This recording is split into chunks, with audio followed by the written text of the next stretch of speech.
You are live. Thank you very much. All right, good evening, everyone. I'd like to welcome you to the September 16th Virtual Planning Commission public meeting. It's Thursday, and we meet every 2 weeks. It's been standard for the last year and change due to COVID. I'd like to call this meeting to order. Roll call, Tammy, please. Mr. Sale, Here. Mr. Waltman, Present. Mr. Pline, Present. Mr. Imes, Here. Ms. Butler. Present. All right, it looks like we have quorum. Thank you, everyone, for attending. All commissioners are present. Actually, the agenda as written. Would anyone like to change anything that is on the agenda? We're for the public who can't see the agenda or has to just hear it. We're going to have approval of findings on ordinance 03421 forest conservation. Also ordinance 02221 administrative hearing officer by contract established. And then we'll have public hearings on the draft rules of procedure for the planning commission. Other ordinance for the use and occupancy permits for the zoning code, which is continued from the last meeting. And then finally, a major site design plan review for the Hillman Garage today. So those would complete the public hearings, and then we move on to unfinished business or adjournment. Anyone want to make a change to this agenda as written? I'll make a motion that we approve the agenda as written. Second. You have a second? All those in favor? Aye. Aye. All those opposed? Any abstentions? All right, it passes the agenda. We will move along as need be and flex if we come up to thinking something needs to be changed later. As all. Okay, moving on to the approval of minutes. Mr. Pline had a comment that it's submitted via email on the minutes. Do you want to elaborate on that at all, or just leave it as is with your comment to Tammy on regards to who's drafting findings? Yeah, my only comment was that I just want to be consistent. If just that we either always put it or not. It seems like we're just a little inconsistent about that. That's all. Mr. Pline, they were there on the copy. It might have fell off of your copy, but the. No, I meant just in general. Oh, okay, I'm sorry. Yeah, that was really a very general comment that often we don't indicate who drafts something. I mean, I kind of like including it that way. You know, everybody knows sort of who had the major hand in writing something. I think it's nice to know that, or nice for the public to know that. So I would suggest that we always put that in if it's you know, if one member is taking an active role in penning something.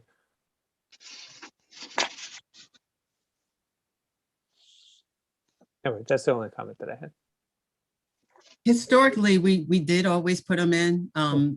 We might have, dropped off, meaning me, might not have remembered to put them in. But historically, we used to always put them in the minutes. Oh, great. Yeah, So I like we'll pick that back up again. Okay. I don't have any issue with that, adding that. Anyone else? Okay, thank you, Tammy, and we'll add that back in to the minutes in the future. And thank you, Mr. Pline, for your concern. Any other issues with the minutes as drafted? No, I make a motion that we adopt them as Okay, for that discussion. I'll second that motion. Any discussion?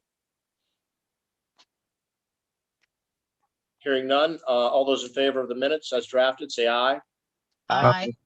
All those opposed? And any abstentions? I abstain. I was not present. Correct. Thank you very much. Mr. Waldman's abstained. The minutes pass as written. All right, move on to item Delta, approval of findings. We have two findings to look at, the ordinance 03421 forest conservation and ordinance 02221 administrative hearing officer by contract. We'll start off with the forest conservation findings. And this is for the purpose of requiring reforestation in certain circumstances to maintain the city's current tree canopy percentage and generally relating to reforestation requirements. Does anyone have any comments they'd like to add for the findings as supplied?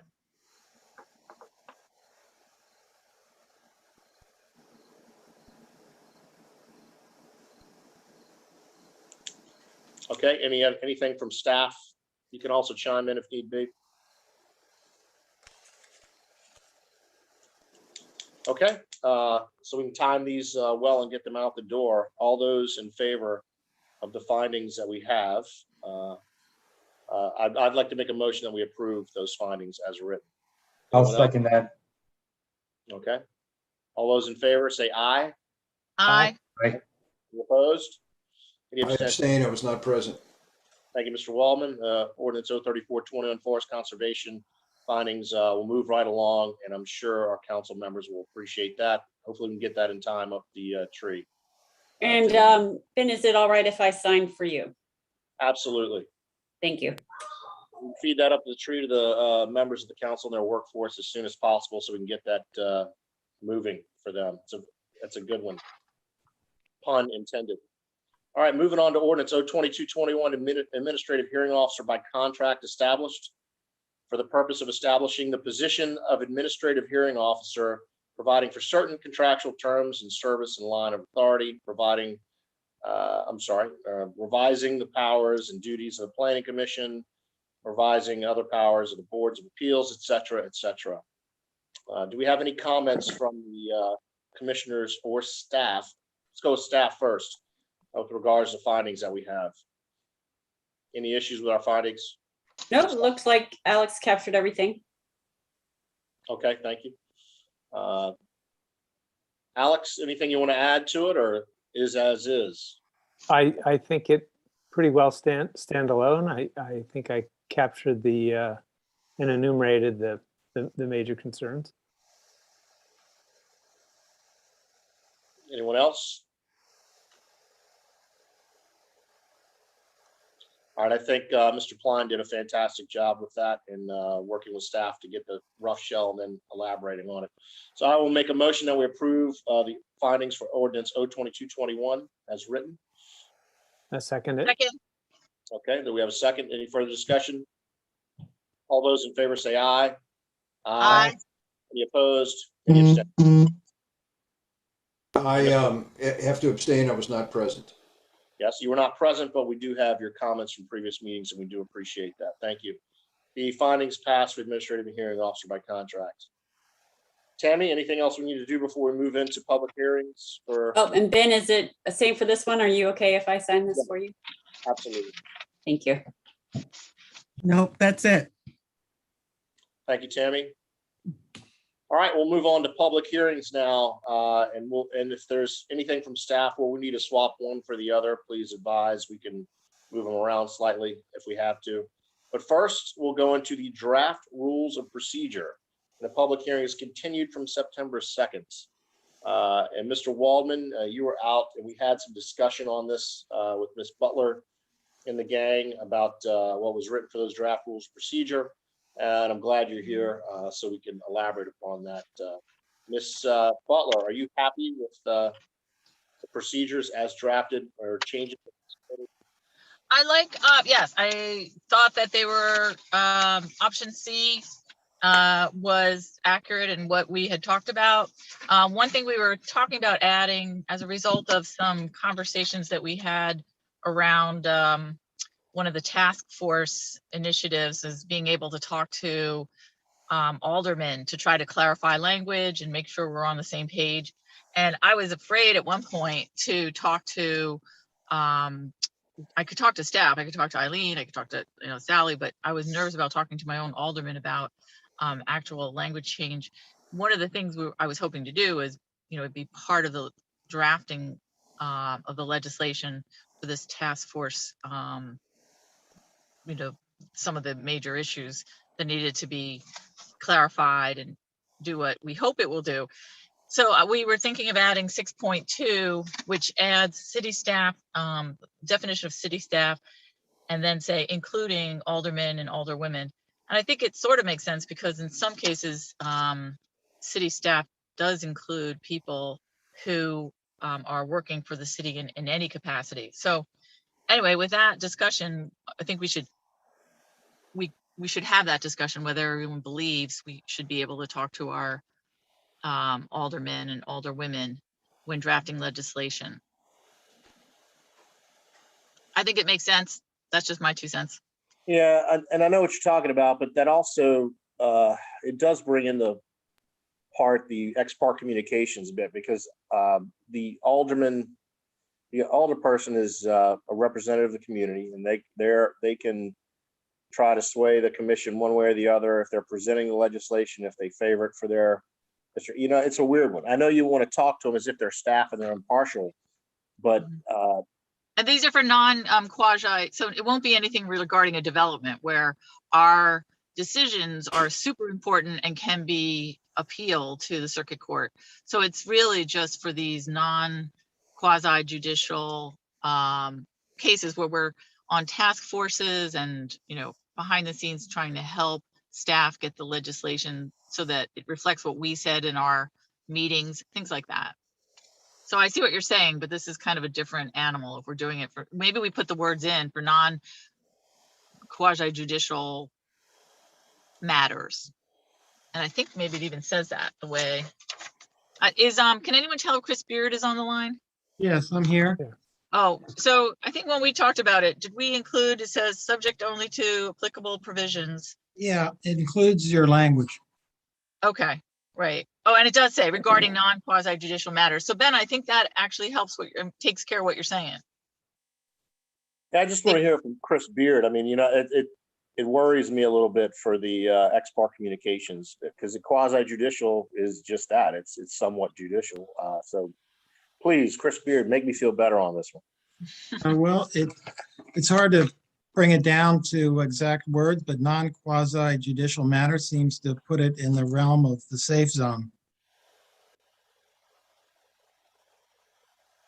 So a non-quasi judicial matter, that's less. Way less than half of what we deal with. I mean, we deal with a lot of quasi judicial. We deal with, and when we're dealing with a development, that can be appealed. A decision on that. So non-quasi brings it down to a very small portion. So yeah, okay. But non-quasi judicial. Well, tell me this: when we make a decision on a development, that's judicial, isn't it? Yes. Right. Yes. Correct. If we make a recommendation on legislation, that's quasi judicial. Correct? No, It's not. non-quasi judicial. No, It's just a recommendation. We're not making a decision. Yes. correct. Okay. All right. Well, fair enough. If that's the legal terminology and definition of it, then fine. Sure. I'm with it. Thank you. Anyone else have any concerns? No, I think this has been a good discussion to have.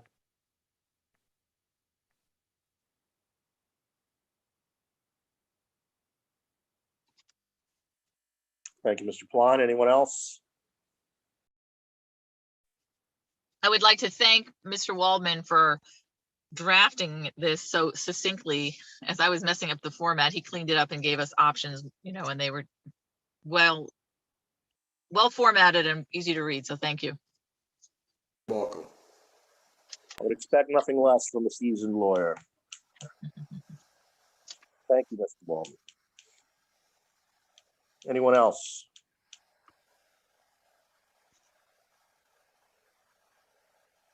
Okay, so I'd like to make a motion that we pass our draft rules of procedure as written and amended by Mr. Waldman to be included into our rules. I second that. We have a second. Any further discussion? I noticed on the agenda, Ben, that it says public hearing continued from September 2nd. So maybe technically you have to close the public hearing?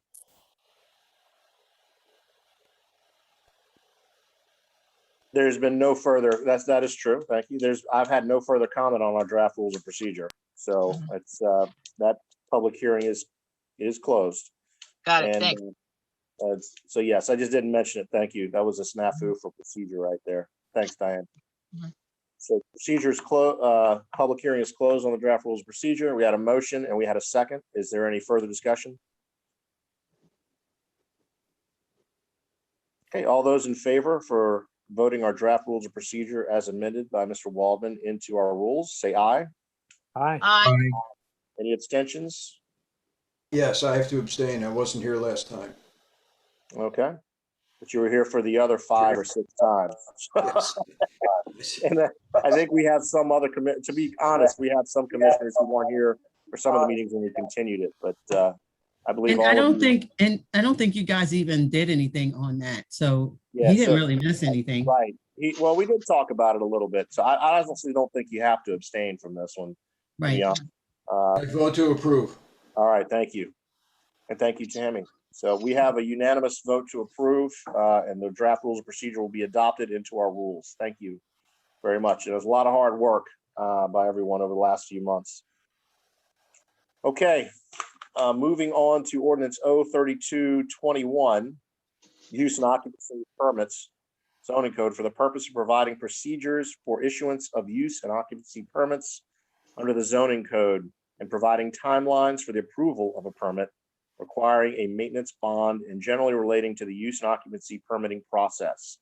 This public hearing has been continued from our September 2nd meeting. Staff, has there been any changes or things to add for this use and occupancy permit ordinance? Nope, no changes, no additional public comments.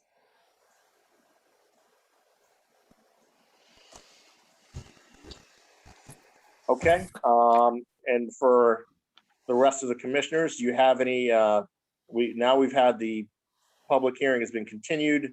No further comments from the public to present.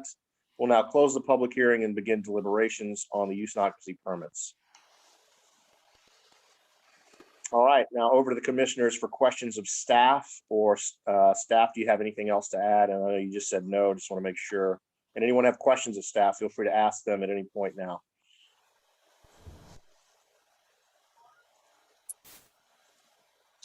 There was one question about some of the wording on page 2, line 11, about the single units. Yeah, I was just going to ask about that. I was going to propose that you recommend an amendment that says, with the exception of non-multifamily residential units, instead of the current wording, which is, So the notes that I have from last time seem to indicate that the clarification would be that it would be commercial properties and not residential versus Yes, a but single. I want to make sure we capture multifamily, like if there's a new property manager or a new owner of the property, like when Watergate became Nautilus. They need a new occupancy. We just Permit need their or- new contact information, basically. It's not like they need to do a new inspection or anything, but they need to fill out a new form just so we know who it is.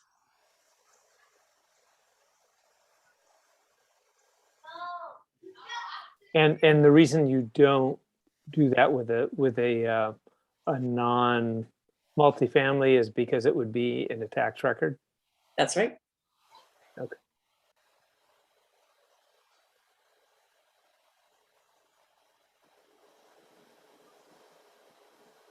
Any other questions for me?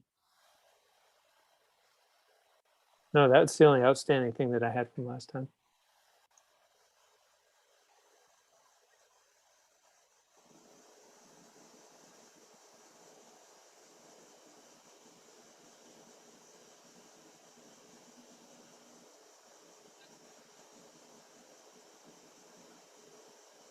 I'm sorry, I'm back reading into stuff from the last meeting on this. So if anyone else has any issues, please speak up.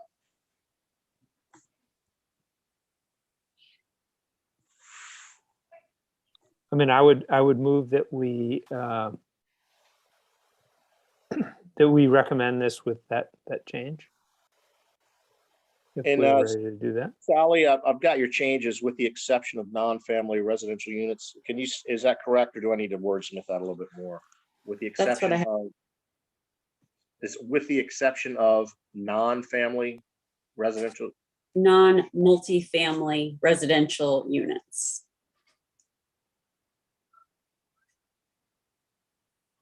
Okay, with the exception of non-multifamily Multifamily. residential units, and that goes on page 11. Page 2, line 11. Line 11.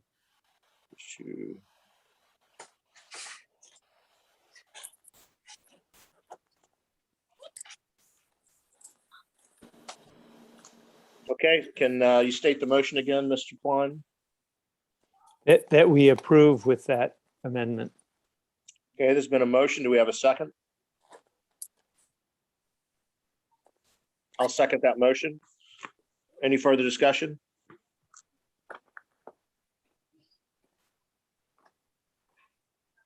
Not hearing any, we'll take the vote.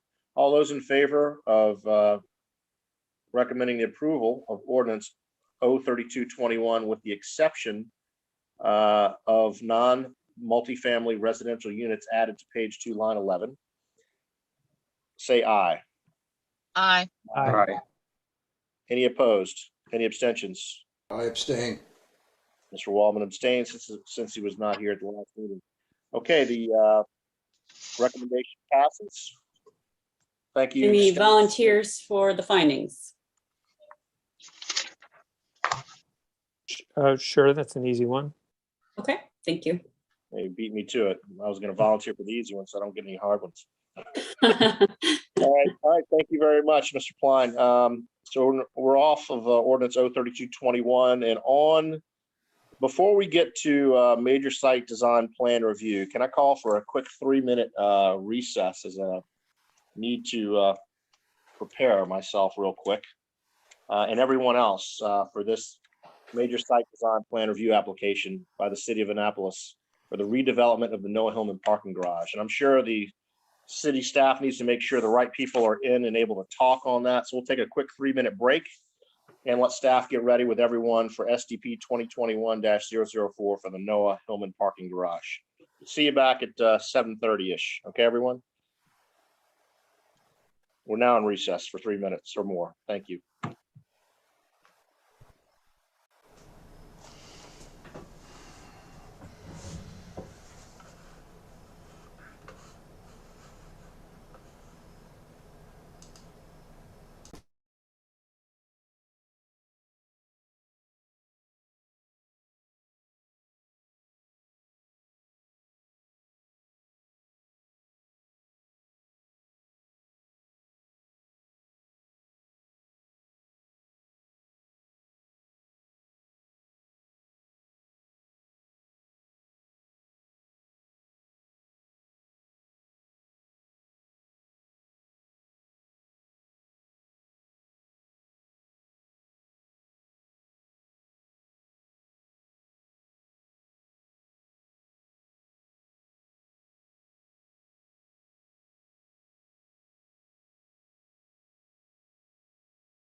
Okay, the chairman is back, and hopefully everybody has gotten their packet out and gotten their table arranged. It's quite an extensive packet that Mr. Thomas Smith has provided us. And staff, let me know if we have everybody online from your parts, we can go ahead and I'll call everybody back to order and get this thing rolling. I believe we have everyone here. Okay, for the presenters. Okay, it's now 7:32. We'll go ahead and call this meeting out of recess back to order so we can proceed on to SDP 2021-004 Major Site Design Plan Review Application by the City of Annapolis, the property owner, for the redevelopment of the Noah Hillman parking garage. So if we can go on to our presenters for that, and once we hear from them, we will move into public testimony, which will be continued open until the October 7th meeting, where we will hear any further comments from the public on the item. So over to staff and also the presenters at this point. Julian, do you have the presentation up? I do not. Give me 2 seconds. Or Ivan, do you want to do it? I think Bryce is pulling it up now. Okay.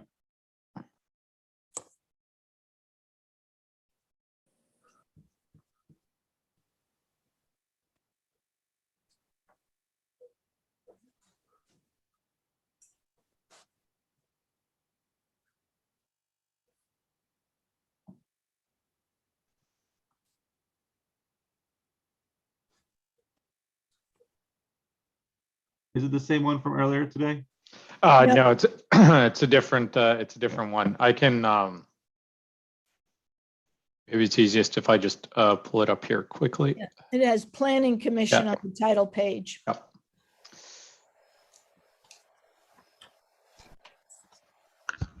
Thank you, Ivan. I'm having trouble finding it. Yeah, no worries at all. So, And before we go into this, I'll mention for the public, this is from the chairman, that the commission has had work sessions on this item and seen this before. So we are very familiar and we have had a chance to work with the applicant upon this case. So back over to the applicant and staff. Well, thank you so much. We are delighted to be back with the Planning Commission. This is our third work session with the Planning Commission. And the Planning Commission was very specific in a lot of direction and detail and issues that you all requested that the team address. They have done that, but it's also important when you look at the images this evening to remember how we got here. Next slide, please.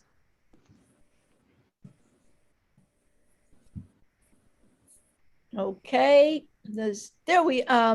well, of course, this is for the public. The Planning Commission has seen this. This is where we are all working together as our objective. This is a world-class park replacing a sea of parking and blacktop with views of the bay as well as a resilient future for downtown. Next slide, please. So how we got here, there have been 20 work sessions since this winter when we started in what's called the pre-development phase, and that is the study and design phase prior to actually developing the City Dock and Hillman Garage project.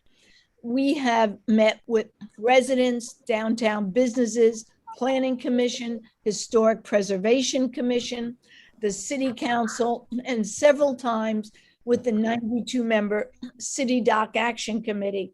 What was very important is that the AMRP team has had site visits with residents and businesses and has gotten a lot of input that they have incorporated into the design. So the design that you are going to see this evening reflects input from Historic Preservation Commission, businesses, residents, and very importantly, the Planning Commission. So with that, I'm going to turn this over to either Bryce or Ivan. Yeah, thank you. Thank you, Eileen. What we wanted to do today, we had a presentation a couple of months ago providing an update on the garage design. We've now submitted the full application, and what we wanted to do is get into a little bit more detail and focus on kind of some of the key items that we feel are worth highlighting, and then hopefully through some of that answer some of the questions that we had or received last time we were here, as well as answer any questions that you might have to the application. So as I'll quickly hand it over to Bryce for him to lead us through, but I think we did want to start with just a little bit of an overview of some of the key features of the garage as we've developed it over the course of almost a year now. And there are several things that we think are worth highlighting that go beyond the just the aesthetic design of the garage itself and providing a good and functional garage, many of which is you see here. The garage fits much better within the built environment around it. We've been able to reduce the footprint and provide larger setback, in addition to things like incorporation of solar panels, electric vehicle charging, bicycle parking, etc., which not only contribute to the functionality of the design of the garage, but also contributes to meeting the city's goals and policies more broadly. So we're very pleased with the amount of work that we've put into it, together with the city and city staff and the product that you're about to see. So with that, Bryce, I'll hand it over to you to walk us through. Thank you, Ivan. I appreciate it. And hello, commissioners. Thanks for the opportunity to share this again. You know, as Eileen said, we've had a great dialogue with the city of Annapolis, you know, for these past 8 or 9 months or more, I guess, and in developing the design here. And so a lot of good input and a tremendous amount of time that's been spent really on all sides. So it's been a very good process, and I think we have a much better understanding now of the kind of the requirements, certainly, and the consensus of as many people as possible in this.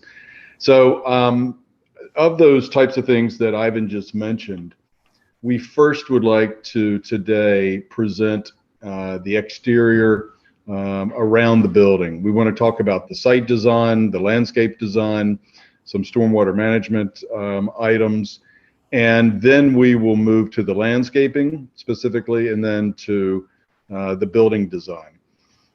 These notable site improvements that we have listed here, I think are really significant. It's not enough that this building just be better than the previous or current Hillman garage. It needs to be a good neighbor. It needs to be sensitively placed and designed on the site. And obviously, it has to meet the requirements of zoning and all various regulations that we have in Annapolis and building codes. So I just wanted to mention these things. The Gorman Street streetscape is going to be vastly improved. I think that's due to a couple of things you'll see tonight with landscaping and road width and the treatment of Gorman Street. Stormwater management and the quality of that water that is treated and is going to be vastly improved. You know, we've learned a lot in these last 30 to 40 years about stormwater management. We're able to take advantage of that. The reduction of impervious surfaces alone is helpful. Sanitary sewer will have separators that will allow oil and grease to be separated from water. Greater ADA accessibility inside the building and out and around it. Larger building setbacks. The building footprint of Hillman is actually going to be smaller than what we have currently. Solar panels on the roof that Ivan mentioned. Electrical vehicle charging, which will have its own bay of 9 vehicles that will be able to be charged at one time. And bicycle parking, which is an important part of our transportation and transit solution today. There's no question about it. We want people to be mobile in a lot of different ways. So what I'd like to do is now introduce Blaine Linkus with WBCM to talk a little bit further about these next couple of slides. Next slide. Thanks, Bryce. Can we have the next slide, please? So good evening, everyone. So when we approached the civil engineering design of this parking garage, we knew that we had to make improvements on what was there. And as Bryce alluded to, the improvements that we made were not simply meeting the bare minimums. We kind of went beyond that and met above and beyond the environmental requirements for the site. So first, I'm going to walk through over to the right-hand side of this slide. You can see I've sort of broken down how the environmental aspects of the project are going to be handled. So starting at the top, stormwater management. We went through a few iterations of stormwater management design to finally come up with a workable solution. Where we settled was the use of Filterra modular stormwater devices that use bioretention media, so an engineered soil media and plantings to treat the water. All the flows from the top deck of the garage and the adjacent hardscape surfaces are going to be channeled into a sedimentation chamber that lets the trash and any gross solids settle out. Then they're conveyed over into that planted area where the water will be filtered and any nutrients will be either absorbed to the media or taken up by the plantings that are going to be placed there. So it's a redevelopment project. The state regulations require 50% treatment of the redeveloped impervious. We understand the goal of treating 75% of the redeveloped area is a City of Annapolis goal. So we took that seriously, and we actually treated more than that in terms of the impervious area as well as the water quality volume. And all those details are shown on the slide. So we treated something like 400 cubic feet more than the minimum requirement, and we treated significantly more of the impervious area. Now, of course, we lie within the critical area, so the state regs require a 10% reduction in the keystone pollutant of phosphorus, as well as we did not want to exceed the existing lot coverage. So we managed to reduce the impervious cover on the site by 264 square feet. Now, it's not a huge number, but given how tight our site was, it was quite an achievement to make that work. we took out almost 6 times more phosphorus than would be required by the 10% reg. So really robust stormwater design. And then the covered levels of the garage flow to a separate drainage system and are treated in an oil grease separator so that any washdown activities or windblown rain that contacts the surfaces under the top level, they're going to go through a treatment system, an oil grit separator, and then get discharged to sanitary. Right now, they're discharged into the storm drain system and out into the bay, or into Spot Creek, as it were. So this is a real improvement. Along the north side of the building, you can see a sidewalk. That does not exist today. So there's an ADA compliant 5-foot walk along the entire north elevation of our garage. As Bryce mentioned, we've reduced the size of the garage, so our setbacks are improved. And then the viewport shown in the lower right-hand corner shows a box truck circulating through the site. And we put a bit of a jog in the curb line to allow for safe and efficient deliveries to be made to some of the restaurants that are there on Main Street and back up to our site. And next slide is landscaping. So Mark. Good evening. This is Mark Palusi from Mahan Reichel Associates. I think we can go to the next slide.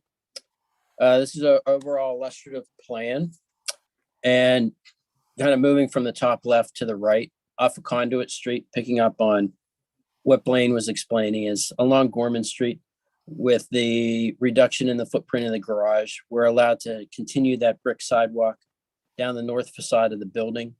Part of that streetscape, we're introducing 3 new street trees within 3 large landscape panels that are adjacent to the curb line. We'll talk a little bit further on the next screen about the size and the cubic volume of soil that we're providing for each of the trees in between the water quality management that's introduced through the filteras. On the back side of the site, or actually down both sides, we have our 5-foot continuous sidewalks that provide accessibility in around the building and connecting over to Duke of Gloucester Street. We're fully landscaping all disturbed areas within the limit of disturbance through a series of native and adaptive plantings. We go to the next slide. It's an enlargement of Gorman Street itself. On the top, the first tree panel is approximately 25 feet long. As I said, they are 4 feet wide, and we're introducing silvacells that will support the sidewalk and provide uncompacted planting soil for the health and growth of the 3 street trees. There's approximately 1,000 cubic feet of soil provided for the first tree, and plus or minus 1,300 cubic feet of soil for the 2 middle trees along the frontage of the garage. Our native and adaptive plantings include the Bohol red maple, which is a columnar species, which we think will fit nicely within kind of the tight confinements that we have between the back of the curb and the building. We have about 9 feet. Within the planting beds, we're looking at inkberry and foxedge sedge, excuse me. Some of the ground cover that's being introduced down the sides of the buildings is the short juniper. On the last slide, it picks up on the rear side, south side of the garage. There are, let's see, 6, 7 additional trees. Actually, I believe 8 additional trees, which are placed on the south side. We're introducing the eastern redbud on the left side. The sweetbag magnolia are in the middle, which will provide evergreen foliage and some screening to the generators, which will remain on the backside here. And then the 4th tree species, which is introduced here, is the hop hornbeam, which will be anchoring the southeast corner. A mix of other deciduous and evergreen material will complement the edges and the ground planes, including the sweet spire, cherry laurel, 9-bark, and sumac and sedge. Some other flowering grasses and catmint will round it out, minimizing the maintenance. And that's basically it for the landscape. Thank you very much. Great, thank you, Mark. Next slide, please. So now we're going to talk about the building design and go around the building and look at it from above as well, in a similar fashion to the last time that we met with you. So this is an aerial view looking at Gorman Street, more or less over Conduit Street. And you see the existing garage, of course, with the speed ramps, as we call them, that go from one floor to the next. There's no parking on those current ramps, creating some of the inefficiency of that garage. And then, as you can see in the next slide, our new building design, which is focused much more on brick facade components, as well as some screening of the proposed new poured-in-place concrete structure that we're building. It's immediately obvious as well that on that top level we have an array of solar panels and a solar canopy panel, trellis type panel, if you will, or covering, and it's in that middle portion of the footprint of the garage. So it provides shading and rain protection from vehicles in there. So it's an amenity, we believe, to the garage, not to mention a great energy source, of course, and a green building component. We'll also have a bay of parking that goes around. We decided not to take the solar canopy across the entire upper level, mostly due to sight lines from the public realm and some concerns HPC had about that, as well as it just kind of felt right. And it also leaves us some space up here on top for sky viewing, for even the opportunity potentially for some functions to happen.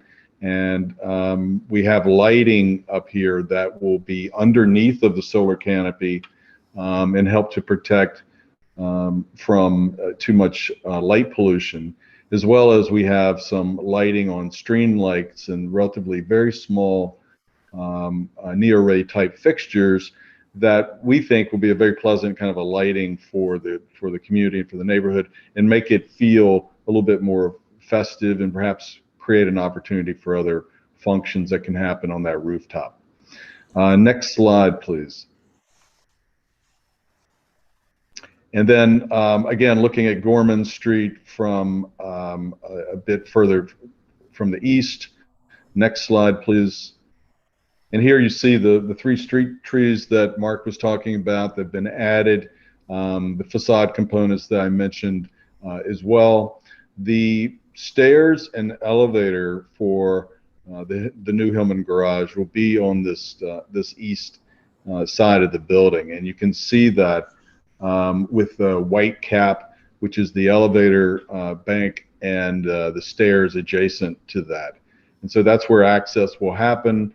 After much consideration, it was thought that on this side of the building with Main Street nearby, that it made for easy access for people coming and going. Next slide, please. And then from Duke of Gloucester, looking down in this aerial view, you see the existing garage. And the next slide, please, show the new garage and the brick component that we've kept, especially at the entry piece, so that you know, that brick facade helps to blend with the brick street walls of Duke of Gloucester Street. There's a sign that's near the street, which we think will help with entry and exit from the garage, and it'll provide that headache bar, as it's commonly called in the industry, to allow vehicles to understand the height of the garage before they enter it. Next slide. And then from Main Street, the existing Hillman garage, which has that relatively dark look of the bottom of the roof, because there is no real facade element to it. And then in this next slide, you can see where we have a building that we believe is very much in keeping with the scale and cadence of Main Street in terms of openings. Next slide. And that will be, of course, a primary entrance to the garage. And then again on Gorman Street at street level, looking towards the east, the existing home and garage had a lot of metal, very brown brick. The architecture was, somewhat modern, perhaps, in its day. And then next slide, you can see where we've defined the corners better. We've chosen to use lighter materials at the top of the stair towers and elevator tower in a way to help minimize the perceived height of the building. You'll notice precast concrete windowsills that I think help to define the windows and the architecture.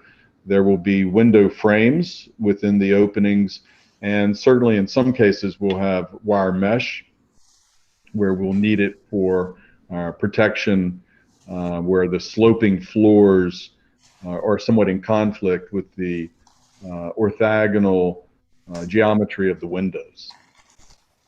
Next slide.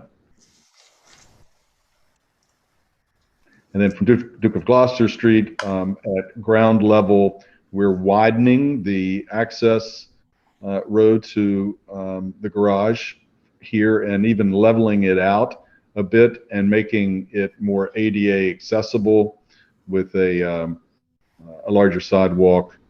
I think we're 23 feet in width with this entry road at this point. And again, you see the signage for the garage and the previously mentioned headache bar. So next.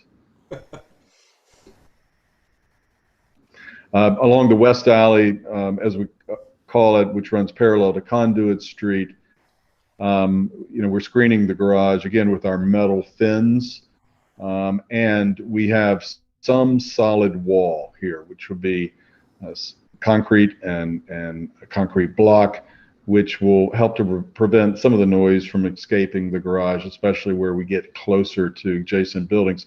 But it's also because of the building code that requires us to have solid wall when we are within a certain dimension of the property line. So that's what's happening there on that west side. Next slide, please. And then again on Gorman Street level, looking towards Conduit. Next slide. And here, I think you start to get the streetscape feel of the new Gorman Street, the proposed Gorman Street, where it is relatively transparent. This garage is going to be open for people to be able to access it. It is not closed down. It does not require a key fob access or a parking ticket access. There has been a lot of desire on the part of many in the city to be able to have an adaptive reuse of this garage, or at least flexible use of this garage, especially on weekends and possibly in the future. And therefore, we have made this grade level of the garage at Gorman Street on the same plane as the sloped street. And this will allow us to have pedestrian access, perhaps do a pop-up market on the weekends and during certain times, maybe when the legislature is not in session, for instance. You see again the metal fins that are adjacent to the garage entrance in the facade components that we have. Next slide, please. When we met with you before, there was input about providing perhaps something in addition to bollards, other than bollards, at this pedestrian level. And so we did study looking at a low wall here in these locations. Those low walls could be extended even further, actually, of course. Our recommendation is that we keep the garage open and more open and not do these low walls. I mean, I feel that it's the safest and secure situation when you have fewer places to hide. I think if anyone wants to do harm to someone, and so therefore you have fewer surprises. The better you can see through the garage, the better at the street level, and it gives us that opportunity to use this space in different ways, as I mentioned before. And in this next slide, you can see an example of that. This is actually a nighttime version of Gorman Street. We think there's an opportunity again for some soft lighting here down low across the street. So we've just explored the idea of taking stream lights across the street. And then in this next slide, you see the opportunity where there could be a bookmobile, or there could be some pop-up displays and retail and art happening within this ground level or food market. Next slide. So that kind of sums up the design of the building as we walk around it and from aerial views.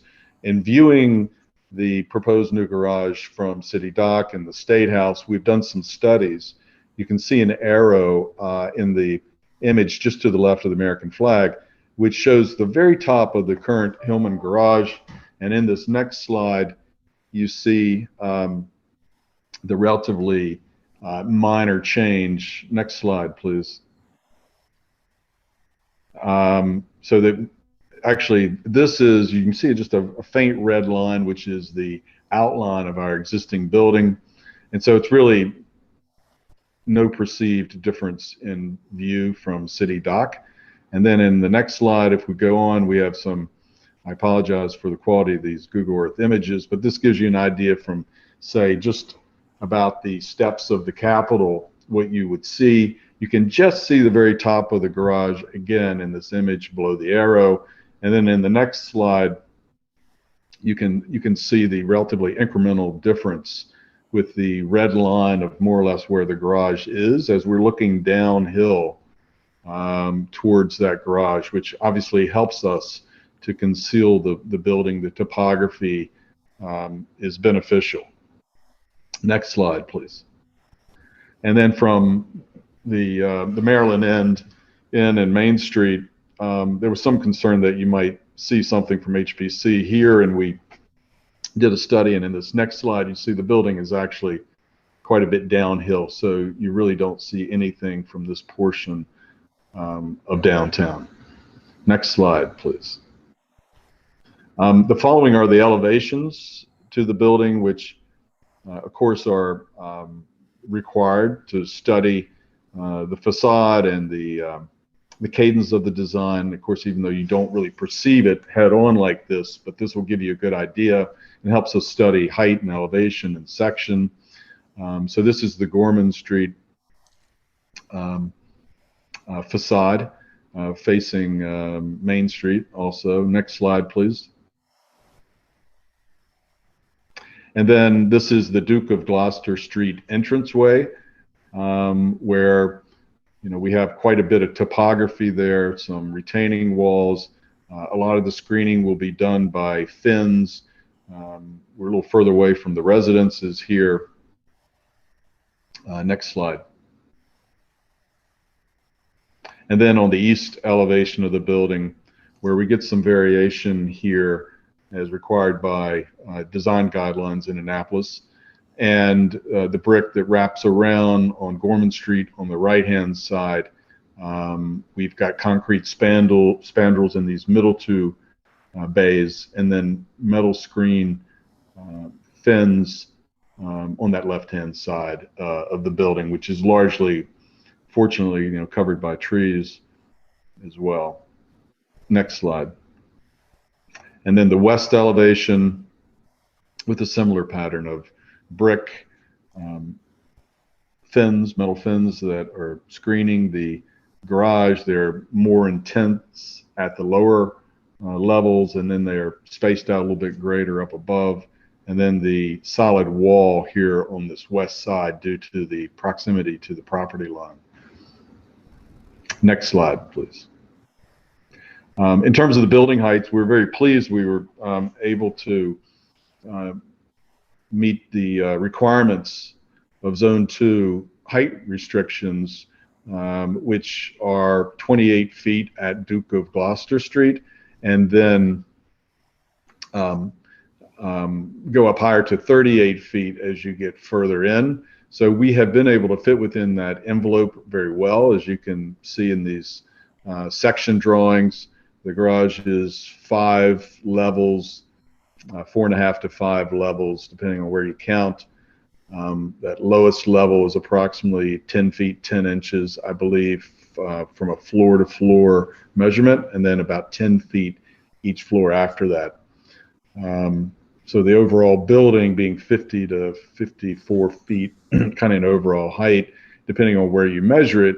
But from the streets that we have to measure from, we easily fall within the Zone 2 requirements. I won't say easily, it's certainly tight, but it does fit. The facade materials we are using include the following, which would be some exposed concrete, which we plan to whitewash and finish in an appropriate manner. We will have the precast sills at the windows that I mentioned before, a very nice brick that will complement Annapolis buildings in the neighborhood. The metal fins that we're using for screening, that will be medium brown in color. And then the metal mesh that will be within a frame within some of the windows, and in order to provide more openness. This garage, we've been able to avoid mechanical ventilation by keeping it relatively open. And that's been done by these various ways with the windows and the open spandrels around the garage, as you've seen. Next slide. So that's really, that's where we are. A lot more detail than when we were with you before. And we're happy to be able to present this today and look forward to any input that you have for us. Thank you very much.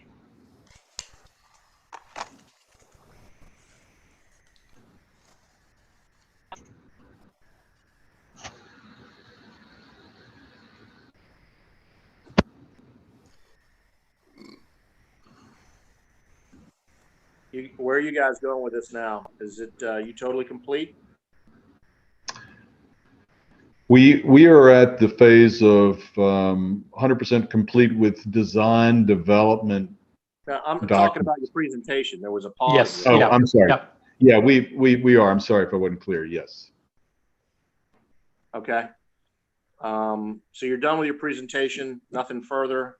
Staff, do you have anything to add to this from city planning and zoning staff?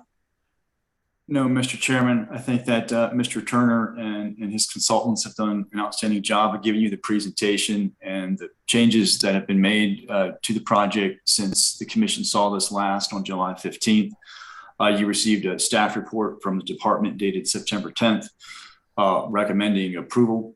And there are actually no specific conditions other than the standard conditions you have on every site design for this project recommending approval. Okay. And the cost of this design and build as it is? What? Ivan, would you like to? Yeah, that is something based on where we are in the process that we haven't gone out with publicly.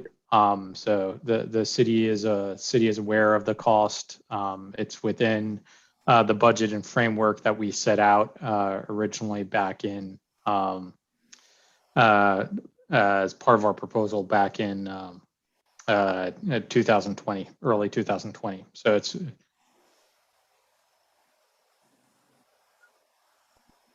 So there's not even a rough price you're going to advertise for us and this to the public.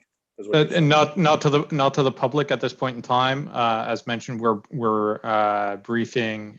City staff is aware and aware of the estimate and keeping city informed under as part of our agreement, but we're not going out publicly with a number at this point. Why is that? Because you're still going to put out some bids and don't. That's correct. Based on how the process runs, we're now in a part of the process where we'll start advertising different subcontractor packages. The city also has the opportunity at the end of the negotiations, if they deem it to be a better solution, to go a different direction than with the AMRP team. Naturally, we don't hope that happens, nor do we expect it, but that's one of the reasons why we are not going out with the specific estimate. Thank you. And from your presentation here, I have a lot of questions I would like to ask, and other members of the commission, I'm sure, would want to ask of the presentation, but we do have to move into public testimony, and then we would go into our deliberations. But is there, because we could sit here all night and hear questions, so I'd like to at least open up the public testimony. Commissioners, you have any other issues with that for flow? Is there anybody signed up to testify? Not that I know of, no. Staff? So is Nope, now there are no, we received no public comments and no one has signed up to testify. Okay, thank you very much, staff. So public comments, the public hearing is open. We have no one signed up, nor did we receive any comments. And this public hearing will be held open until October 7th. So members of the public, you feel free to comment on this item. So back to commissioners now for questions on the project. And I have a question I want to ask, first of all, for this. I've asked about the funding, and now I want to ask about the structural items of the building. So how much of the existing structural are you keeping, i.e. columns, foundations, deck level items, things like that, or is it all being demolished? Because I want the public to be clear on what's actually happening here. Is it a facade change, or is it a complete demo to the ground and then a rebuild? I know what the answer is, but I want the public to hear from you guys. It is a complete demolition and rebuild. I will say that we plan to reclaim any of the aggregate from that demolition of concrete, for instance, and be able to recycle some of that material, of course, but it is, the site will be leveled and start over. Okay, and the reason why I say that is because from looking at the design, one would think, oh, it looks like they're just doing a facade change because it really looks the same. But I guess you can't make a parking garage look not like a parking garage too much. There has been some success out there, but my initial take when I look at this design was that the brick is great, the solar is great, the parking design enhancements for the number of accommodation of parking spots is great. I like that. We have some more trees, but it looks like we could do better in some areas. I mentioned this in the past. And my major one that I have is that the architectural design for the way it looks and the way it melds into the city seems to me that it could be better. It looks like it's something that's off of a hospital at Johns Hopkins. It looks like it doesn't belong in downtown Annapolis to me. The existing parking garage doesn't look like it belongs. This one goes better. Yes, you've done a great stride. But how could we get even better? Those window openings look like they belong in a modern hospital or public office building adjoining, as a parking garage adjoining a modern day building. They do not look historic. Could we do something with the window openings? Could we do something with the bars that are stopping cars from driving out of the parking garage? Could we do something more architecturally to the shell, the facade, to make it look more like downtown? Please, anyone answer. Well, I think, it's true. And I started a couple of these presentations with the discussion that, a parking garage, a public parking garage, any parking garage is a warehouse for cars. It's true. It's indeed what it is. And we're trying to pack more cars here than there are currently. We'll have 591 cars in this new design. We could put brick facade around the entire building, but I actually think that makes it look even more like a institutional building, perhaps. We've tried to vary the facade elements so that you get some of that differentiation that you see along Main Street as well. But I think it is a good design. I think it's a very good design that balances the need for functionality with fitting into a historic town. There is no way that, in my opinion, you can make this look like a historic building. You know, it's been attempted, and people have tried to theme, you know, buildings to look like historic buildings.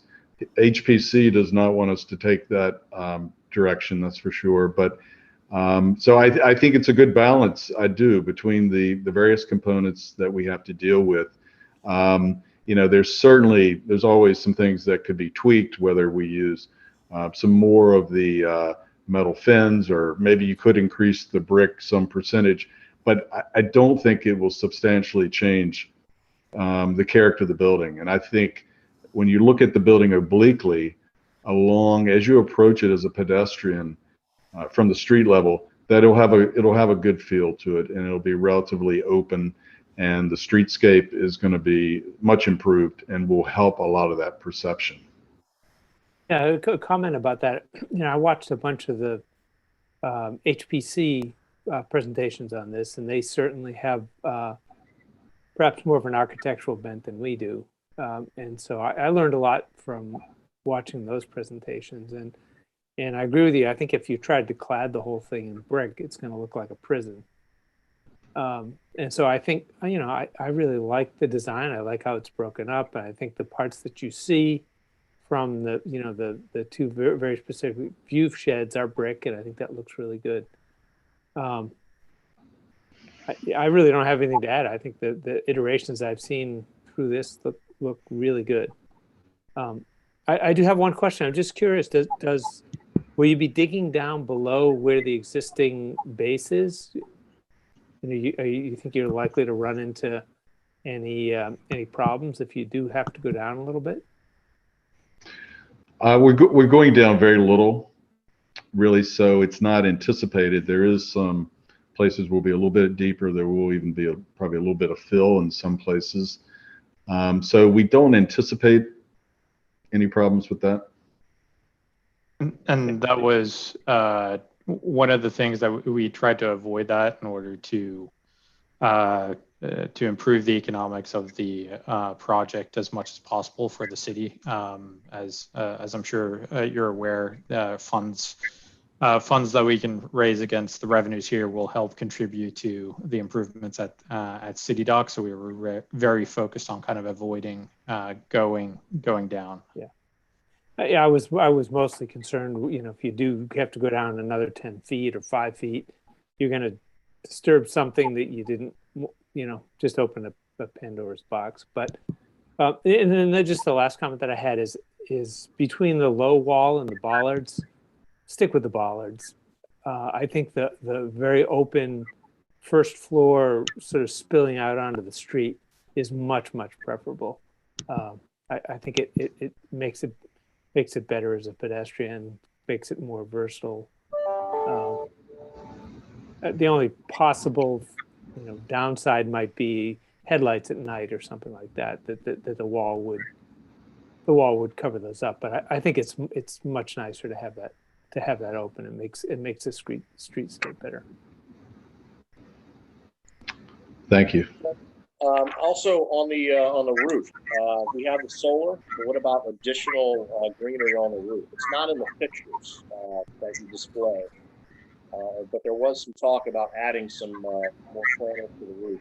Can you comment on that, please?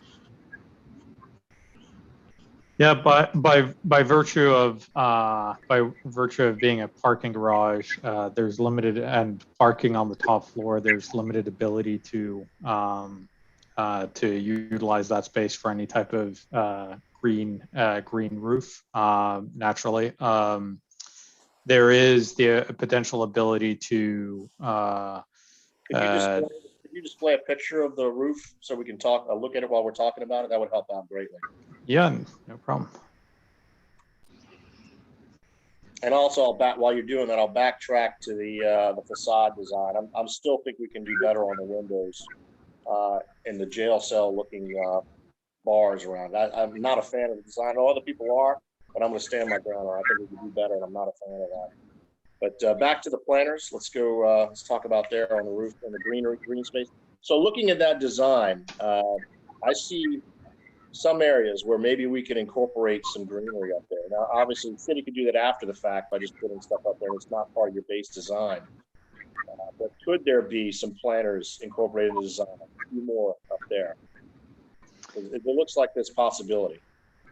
So it is an area that we can explore. Candidly, it's something that we've steered clear of for a couple of reasons. One, it can be difficult to keep alive unless you have a minimum amount of area, and we are very tight to the height, the current height limits. And if you are going to put in a substantial green roof, the requirements for some ability to drain and be able to maintain that space. What we're really talking about is the top of the stair tower and the top of the stair and elevator tower on each side of the building.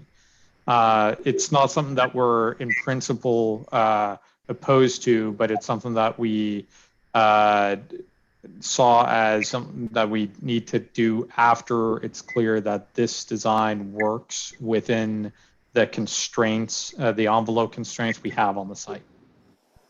So no. Yeah, Can't again, at the moment. It's possible. It is possible. There are maintenance considerations, obviously, to this, and it may be that some of it is not necessarily architecture, but it's more pots and things like that, and it. This is something that our landscape architect can also look at. Okay. That's I would like to see more a possibility of something. I mean, if it's just 4 to 6 planters up there, something. Because if we got all that space and we're throwing a solar roof up there, and we become a big heat sink. That's my concern. So I'll leave it to the rest of the commissioners. Some of them don't have any time left to stay on tonight if they're still there, Dave and Diane. But if you guys want to go ahead, some more comments. The only thing that I get concerned about is how many more spaces are in this garage than the last one, and are the widths of the spaces the same, or have you narrowed the spaces at all? I get concerned because I think of like the Festival at Riva, where everything got way too small and you couldn't even fit a car in there. I just want to make sure that you're keeping a reasonable width on your parking spaces when you do the calculation. And I don't see how you can put planters up top at all without giving up a lot of parking to have enough space there. So I'm not sure that I can really agree with Ben on that aspect, but it would be nice if we could fit them in. But otherwise, I think it looks great. And I don't mind the bars at all. In regards to a crosshatch pattern or something, and they won't look like bars. It's the only thing I can think of. Okay. Yeah, so on the spaces, so the spaces utilize the standard 8 foot 6 inches or 8.5 feet wide dimensions, and the increase in the number of spaces is about 165. So we're at 590 approximately at this design, versus the I believe it was 425 if memory serves for existing Hillman. Great. But we haven't shrunk the spaces to finagle a couple of compact cars in. I just get a little nervous. Yeah. What happened at Festival at Riva is pretty much, you can barely park there, and I just want to make sure that it doesn't end up that this is the same way. I thought I saw in the design package they used an F-150 or equivalent, in size in the spots. Was I correct on that? Turning radius. So that means they're 18 feet deep. I think it showed 19. Yeah, they are 19 feet deep. Certainly you can park an F-150 in these parking spaces. 2 of them next to each other, obviously get a little tight depending on how we park. but we've learned the cars are not getting any smaller. They really haven't, as much as everyone hoped they would 20 years ago, perhaps, when designing parking garages. So we have no designated compact parking spaces here. No designated compact parking spaces. All spaces could accommodate a F-150 or Suburban type vehicle. Is that what you're saying? That's correct. That doesn't, would it make sense to not do that? And could we add more parking spaces by having a level, like the first level, be designated preferential for, you know, mid-size and smaller cars? Or, you know, if we prefer, it would drive people to, you know, be more efficient with a smaller car and actually show preference to those people on the first level, maybe increase the amount of parking spaces. Because a lot of people are driving smaller cars, especially millennials are driving hatchbacks. They're driving smaller type rechargeable vehicles. I just would think, and I'm not the designer here, you guys have done a lot of thought, and I respect that. But I would think you could actually increase the number of parking spaces by having a preferential level like that. Right. It's certainly possible you could increase the number of cars. My experience has been, and I don't know if Riva is like this or not, Festival at Riva, but when you designate those smaller compact spaces, people will take the closest space anyway, and they'll cram their car into these spaces, and I don't think it makes for a very good situation. It's certainly not comfortable. Some people just don't care about their cars, and they pull up very close to someone else. So it's been challenging. I haven't seen it done very well, to be honest. Are there any, speaking of building this thing, are there going to be charging stations within this, especially for city workers? There will be at least 9 in the initial phase of this, and we're providing conduit to expand that number to a greater number in the future. Okay, that's great. Thank you. And they occur on the lowest level in a very convenient spot. And before, Diane, are you still on by chance? I know you had to go somewhere. I just want to hit Diane and Dave before they have to leave. All right, Diane's gone, and Dave, you've got your comments, and I know you need to leave as well at some point. I'll be on for another half an hour. I'll be switching to my phone though. Thank you. Okay, anyone else? Yeah, I'd like to take an opportunity to ask a few questions and make a few comments, and definitely convey some compliments. Starting off with the least sexy topic of all, which is stormwater management.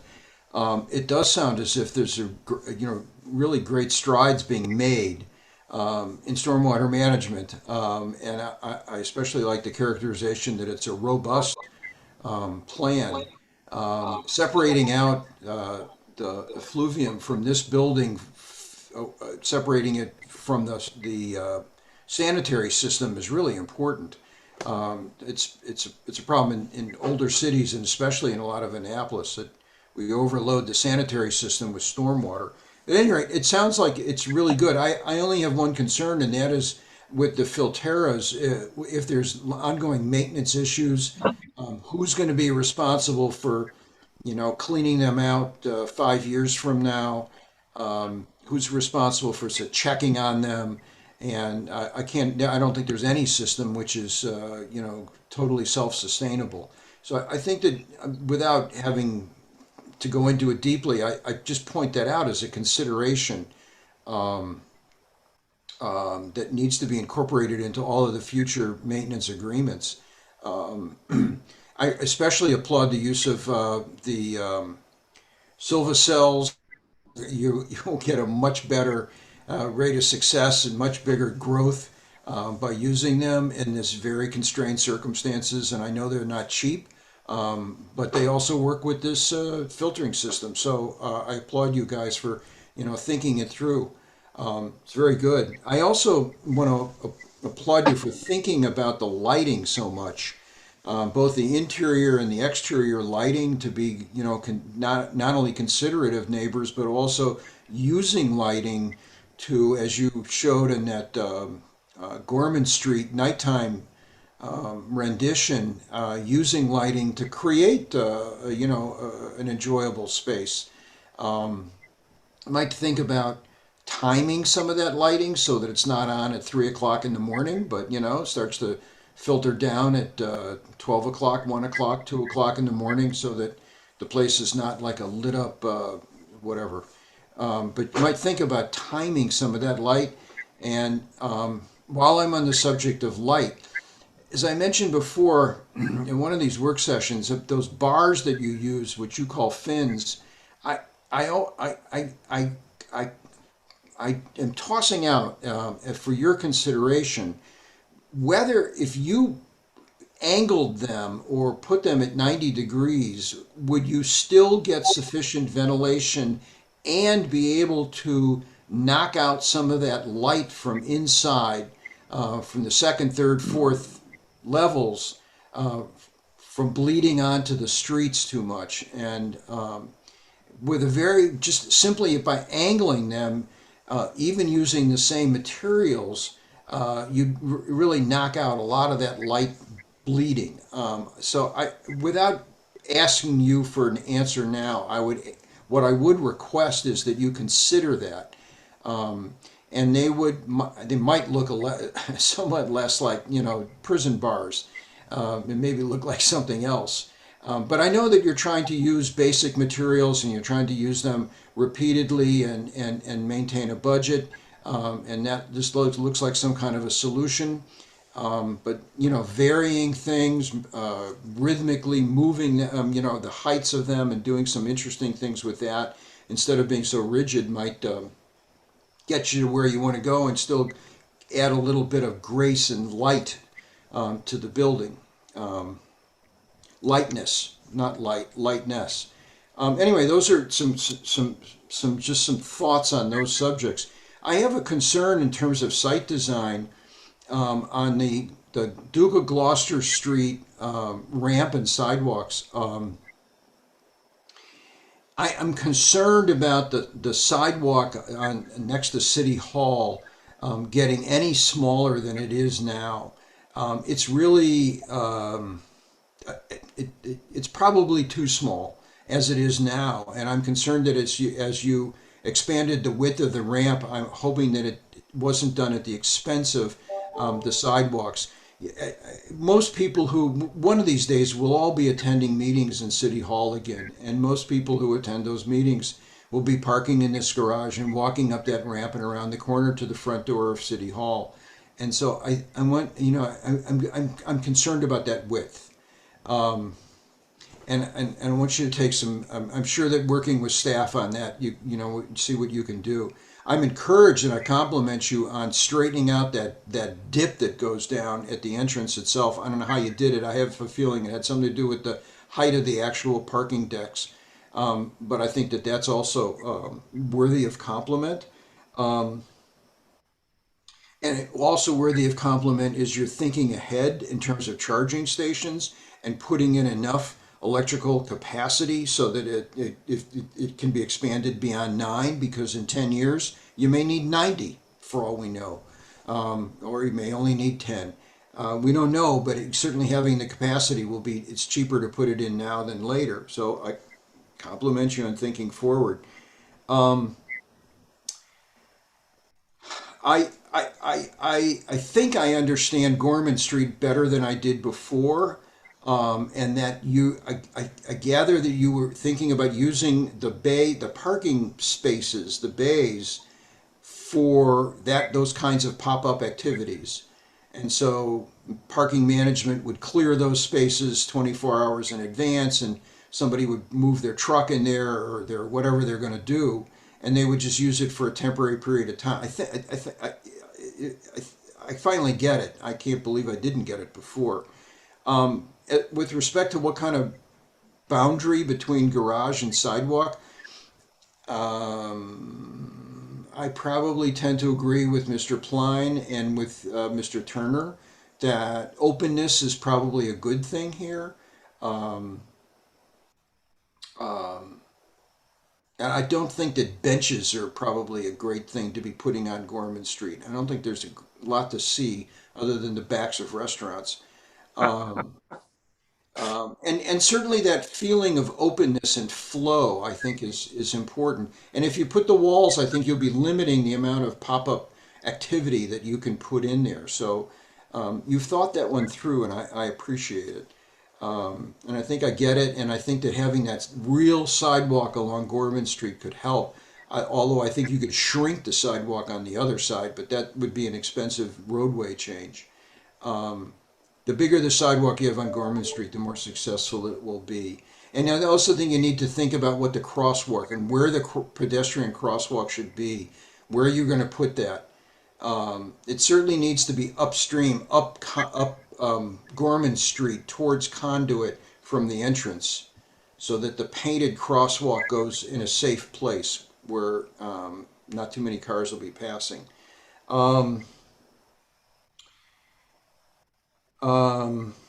I think that sort of does it. I will retire from the field of battle concerning the expansion of the solar panel roof. I think that it should be as big as possible. It'll cool the building, which is important. It'll protect things that are underneath it. It'll, of course, create a little bit more electricity. I can't imagine that visually it will change anything from the viewpoints that you offered us, or from anywhere around seeing this thing. If that little bit of roof were extended all the way to the east and west ends. Anyway, I'm not going to pitch a fit about it. I just think that it should be expanded. The biggest problem around here is heat and summer and solar. It's intense, and the more we can shade things and cut down on the amount of heat rising is a benefit. All in all, your work really shows the benefit of your work and of listening to lots of people, and that can't be hard, and you've spent many hours at it. I appreciate it, and your work shows it. So thank you. Mr. Turner, thank you, and your team. But those Thank are you just very some much. ideas, I can't, at this stage of the game, we're not going to change a lot. No, there's some good things to think about, and sidewalks are wider, which is good. We're going from 4 feet to 5 with some of these sidewalks around the building. All that is important. A number of those things we're really not able to address at the moment unless, but Blaine Linkus and the civil engineering team will take a lot of that into consideration and be able to certainly be able to respond further about things like pedestrian crosswalks. I'm not sure we get one right here. If I could expand on that a little bit, thinking about this space in Gorman Street, not so much as a street, because nobody's going to be driving more than 5 miles an hour on it, or else you're probably going to hit something, which is a good thing. I really think of that space in a way almost like market space. It could kind of operate as a shared space. Yes. In the Netherlands they call them wooners, and so part of the design of those spaces is typically to make the demarcation between people and vehicles and whatever else is there very ambiguous, intentionally ambiguous, so that everybody's on their best behavior. When you very much demarcate, okay, the pedestrians go here, the cars go here, the bikes go here, here's where you're supposed to cross. That sets up a certain expectation. And when that expectation isn't met because, people are looking at their phones, they're talking, they're, walking, they're doing whatever they do around there, everybody sort of does random things. And I think by making the whole thing sort of ambiguous is going to be better for everybody. And so part of what that means is, I think in some place in the design I saw that you had a mountable curb. That basically means making the whole thing kind of one level. Now, I don't know, with water runoff and stuff, you may want to have some slight elevation changes to deal with that stuff. But just at least from a kind of shared space design, you could have some subtle demarcations based on materials and stuff like that. But I really like the idea of of having it ambiguous. And in a way, especially if it's all kind of at the same grade, you could make the street actually a little bit smaller and the sidewalks a little bit bigger, realizing that a big truck that's going to have to make that turn, like we saw in the engineering drawings in there, can traverse over onto that other material that is thought of as a sidewalk. And so, I think that's something that could be done with materials and some slight changes in design that could make it a more useful space ultimately. I think if I could, I think Alex is really onto something here. I had also the vision that you could close most of this street up from the entrance to the exit, on a weekend, and it could be whatever. I don't know if there's a need for those kinds of things. So I think you're absolutely right. A shared space is a way to look at it in every possible way, from deliveries to showing art. The other thing that I didn't talk about, which I think Mr. Sale is onto, is a slight change in the window treatments, and to give it that suggestion of historicity, if I can make up a word. A little, maybe something on the upper lintel, I think it's called. Just something that says a little bit of history. We're not trying to look like anything else. What we're trying to say is that we're appreciating and respecting the history around us. It would be something completely decorative, but just like the windowsills, lighten it up. Just think what could happen if you put something at the top to sort of soften those window treatments. So anyway, I think those are considerations. Once again, hopefully not at great costs, but with great effect. Slight changes. And Mr. Walden, thank you for that. I mean, I made the suggestion in the work group that I maybe didn't make it emphatically enough, but I strongly believe that when you look at it from Duke of Gloucester, Main Street, it's better than what we had, but it's not good enough. Because when you look from left to right in any one of your renderings here, the windows do not jive with the adjoining buildings on either side of the entry streets as you look down. And I see your hand raised there, but I'm going to do this for another 20 seconds. The designed window openings of the parking garage, I think, could be different to be something more closely aligned to the buildings as you look at a view from left to right, from either Main Street or Duke of Gloucester or what have you. I just don't think it melds well enough. And I think we could add an area where you could have a plant or two, not a big one, up on the roof. We can add some more green. I mean, because we're not adding enough green, and it doesn't look enough like the surrounding structures. And it just has to be a frame, and wind can go right through it. And not everybody's car is running at the same time on every deck. You're going to get enough ventilation, I believe. So please change those windows to make it look better. I mean, this is our shot. We're the city. All right, that's all I have. Go ahead. Hands raised. Who's that? That's me, Ben. Thank you. It's Jackie Gild. I had submitted some comments to Brackett, and part of that goes to what several of you have raised about the aesthetics and not enough green. And I provided planning and zoning with some pictures of garages around the country where they are much more green on the outside.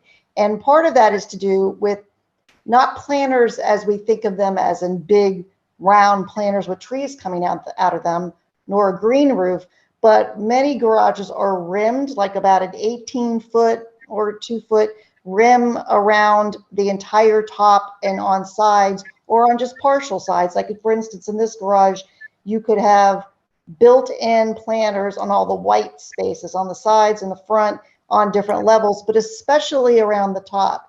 And in those built-in planters that actually rim the entire roof or part of it or different levels, you put low-growing plants or different kinds of grasses. It not only improves the aesthetics, especially if you're having functions on the roof, but it also has a cooling effect. There's carbon capture, there's stormwater capture, and there's noise reduction that's associated with it. And in many of the photos that I sent to planning and zoning, I also showed cascading from those planters or just vines crawling up. In our case, we have wire mesh crawling up wire mesh vines, and they drape from top to the bottom, depending on the type of plant, or they're actually vines that climb up the wire mesh. And what it does, it covers up some of the hardness of the look of the garage and makes it blend into the background greenery and just make it overall a much more green building. So that's one way to address this building being so much brick and mortar and not being very green looking. And the other point I want to make is what Bob said. We don't know, we do sort of know where EV technology is going. The automakers predict that by 2030, at least 29.5% of total sales will be electric vehicles, but they're hoping to get to 50% by 2030. So I'm glad to hear that I don't think 9 will be enough parking spaces in the very near, very near future, but certainly not by 2040. Keep going. Okay, and there's one other point I wanted to make about the sidewalks, what materials we're using. One of my comments was I'm hoping we're using permeable pavers. I understand they're not conducive where we're having a lot of traffic, but where it's just pedestrian use, such as the sidewalks, permeable pavers would also add additional stormwater filtration and stormwater treatment. And I just want to make one last point about stormwater. We mentioned that 75% at redevelopment sites is a goal of the city. It's actually not a goal. Our city manager, when he was the director of public works, said that is the city policy. 75% stormwater treatment at redevelopment and 125% at new development. And that's all I have to say right now. Thank you. That was very efficient and good comments. Okay, rebuttal by developer or applicant. Yeah, I wouldn't. I wouldn't classify it as what I'm about to say as rebuttal, hopefully, but I think more explanation of some of the considerations that have gone into the design, particularly on the top floor. We have there's been an attempt purposely to try to minimize the amount that kind of, and this has been based on feedback from HPC and others, to minimize the visual impact of the building by avoiding the eye being drawn higher up. So that's one of the reasons why you see a lot of more white concrete on the top rather than continuing with other materials. So I think that's one of the things that have been a very strong focus and kind of pulled us somewhat away from the suggestion around adding space for green planters, and that and providing as many spaces as we can here in this garage to then be able to optimize the space and the amount of green space and pedestrian area at City Dock. So there's definitely there's an interplay between the two projects, and that of trying to move as many vehicles as possible into the space opens up the opportunity to use other areas more. There again, just to reiterate, we do not have an issue or principled objection. Quite the contrary, with looking at ways in which we can incorporate some green roof type features on the top floor, on the stair tower and elevator tower. It's just what we'd spent a ton of time on, candidly, was making sure that we could physically fit the building within the envelope, and that's what's been driving the design first and foremost. Do you have any principled objections to Ms. Gild's suggestion about sort of softening some of the hard edges of this by using some creative greenery? Creeping plants up the side of the building that do not impact maintenance and life cycle requirements? Absolutely not. I think we've purposefully shied away from green walls due to their operational history. As this is as a P3, this project, AMRP will be responsible for the maintenance and upkeep, and we have seen very poor operational performance in this type of environment based on talking to kind of the experts we have on our team. So that's why we shied away. But from that notion. But we spent a ton of time looking, as Mark went through earlier, looking at which plants, how to improve the amount of planting and impervious area, pervious area here throughout the entire site. So we've tried to incorporate items like that, but do so in a way that we know we can deliver from an operational standpoint. Similarly, on the Filterra side, and Blaine can talk to this, we will be responsible for maintaining those features along with the entire garage over a 30-year term. But we've been working with our experts, such as Blaine, to make sure that there is a way in which items like that and the plants and everything are serviceable and have the longevity that we're looking for. What we don't want to have happen is something that looks nice on paper and then doesn't work in operation in actuality.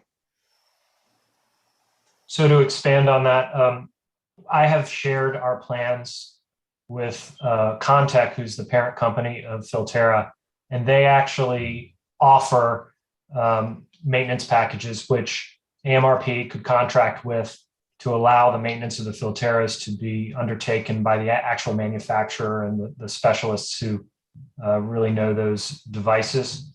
And moreover, they have reviewed our design, and based on the feedback I've received, they say that they are serviceable and that it's basically a good design with maintenance in mind. As far as the permeable paver suggestion, it's a good one, and it's one that I actually considered when we were thinking about the original, how were we going to treat the required volume of stormwater. Unfortunately, we did some field infiltration testing with borings along most of the sidewalk and paver area. And because of the composition of the soils there, water will not infiltrate into them. So,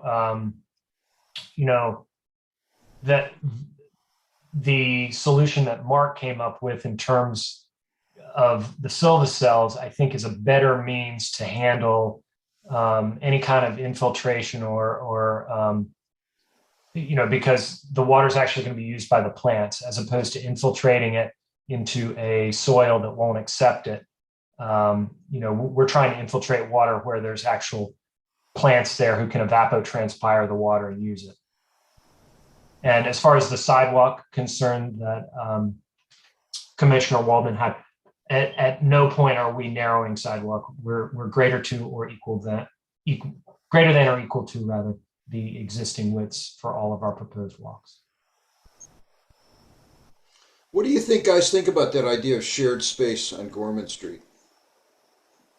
I obviously like it, but it's it's a little that kind of idea is a little bit uncomfortable for Americans because we're used to, we like very black and white things and not shades of gray, and shared spaces are very shades of gray. But I mean, the key point about this, in addition to making it a flex space, is that everybody who's in this kind of space now has to be on their guard. You have to be, if you're in the street, you got to be looking for cars. If you're a car driving out of there and there's people walking around, you got to pay attention. It forces people to pay attention. And that's the thing that I like about it, in addition to it being a flex space.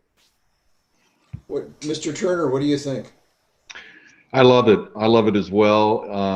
You probably hear me say the word Wooner, about 4 or 5 times a week at least. Funny story, I went to the Netherlands and started talking about Wooners because I thought that it was a Dutch word.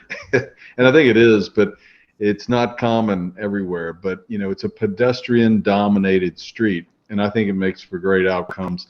I think this street and the way that it's designed already will be a place where festivals can happen, and it can be on a part-time basis, very festive, and can be great, all pedestrians.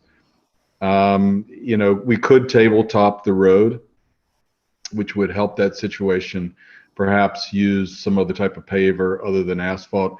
I mean, these are budgetary concerns, probably, mostly. I think everyone likes the idea of that. We do know that we're going to have some trucks here. We improved the truck turning radius. We've got servicing issues. But I personally think it's great. My only kind of hesitation is that Main Street in Annapolis is a wonderful street, right? And it's with COVID, it became so much more interesting at times when it's been taken over more often with seating and dining. So there already are some spaces like that.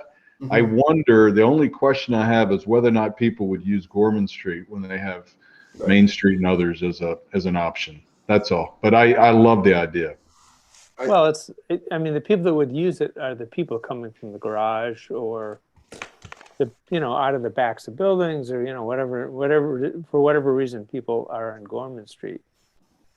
I just think for places that are not meant to, be fast moving traffic, you always want to have it,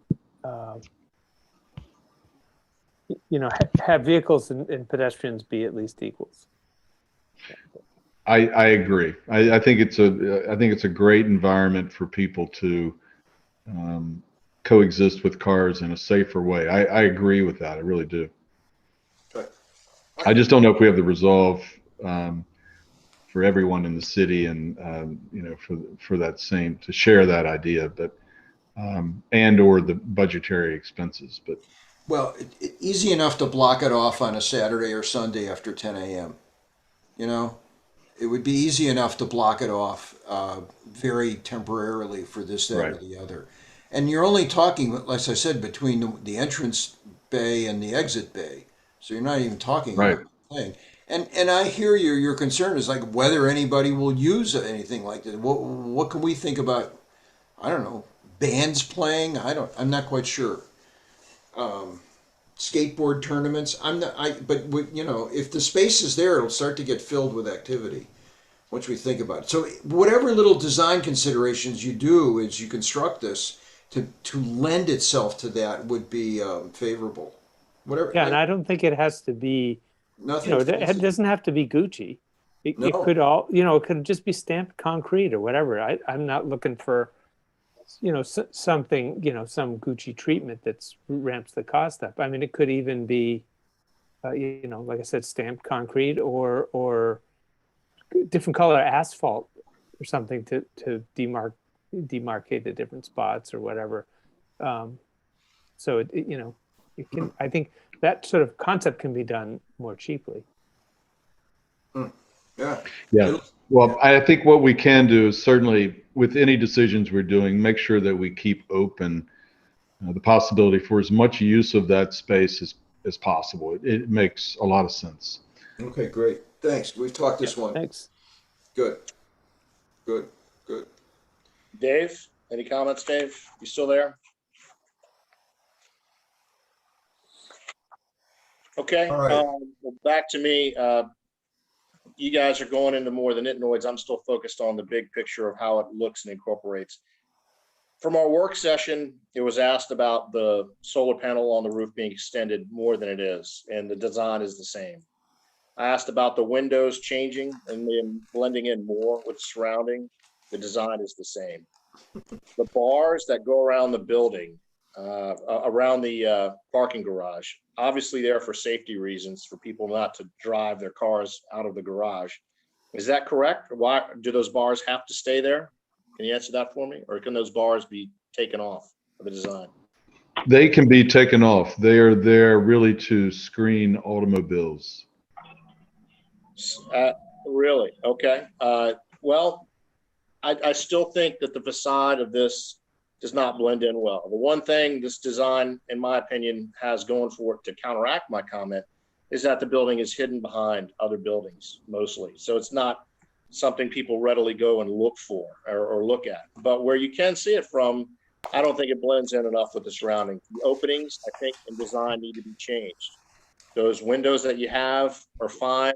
Corporate America somewhere else, they do not blend in downtown, in my opinion. The color of the brick in your renderings doesn't seem to blend in either. So the coloring of the brick has me worry.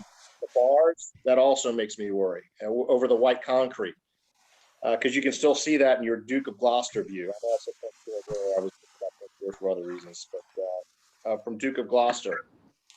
So to me, the basic design of the facade does not blend in well enough. And you can see it from other buildings if you're standing other buildings around the town. Not many, but you can. So it would stand out. So for me, I'd want to see the solar panel extension. I'd want to see more green on the roof because that was also mentioned in the work session. And I'd want to see the facade changed. I know there's a major design changes. Nothing changed from our work session to today that I can see with regard to those items. Is it possible, or is it just going to stay the same for this? To me, it's a non-starter. I gotta be honest with